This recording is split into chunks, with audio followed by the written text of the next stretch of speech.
You ever have one of those days where you just want to strangle your kids? Well, me either. And today was one of those days. I think we could all agree that the feeling of wanting to strangle your kids is not normal, but it's probably a very common feeling, especially the more kids that you have. I have 4. So I found myself in that situation today.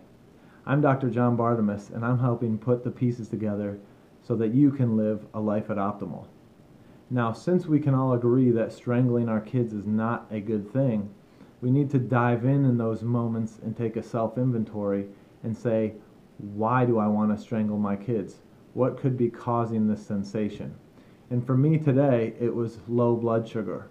Or basically, I was hangry, and all the chirping and normal things that kids do was just setting me off.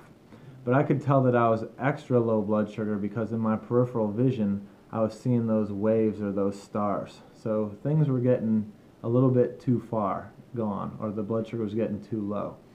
And what had happened is I had woken up, got everyone breakfast. I had breakfast at 8:15. We went to church, then I went to the gym and had a pretty brutal workout. And I did have a post-workout shake, but it wasn't enough to get my blood sugar levels back to where I needed them to be. And that shake was at about 12, and it was now 2 o'clock and I hadn't eaten lunch yet. So I needed to quick go get some lunch to get my blood sugar levels up and to save the lives of my children. Now, other reasons that you could get to that point would be neurochemical imbalances that can be driven by inflammation. So if you have gut inflammation, that can drive systemic inflammation, which can drive neuroinflammation, which can lead to, over the long term, imbalances in serotonin and dopamine and other neurotransmitters.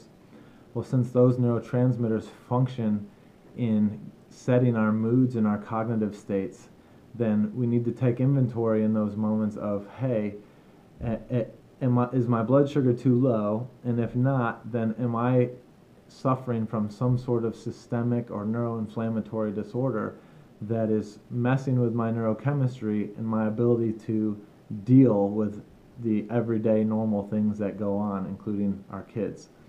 So especially if you find yourself in these instances commonly or often, and you have an internal dialogue where you go to bed at night and you're taking inventory and you're like, man, I really blew it today.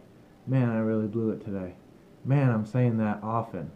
Then maybe there's something going on that's messing with neurotransmitters which set your mood and your ability to cope. And so that doesn't mean you need an antidepressant or an anti-anxiolytic drug. It means, hey, we need to determine what the underlying cause is for both you and your quality of life and your ability to focus, concentrate, have mood and cognition like you need to, and also for the other people in your house so that they're safe and so that they want to be around you.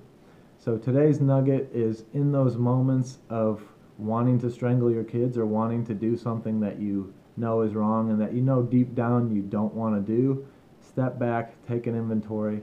What could be a physiologic driver of these feelings or these drives, and how can we address it?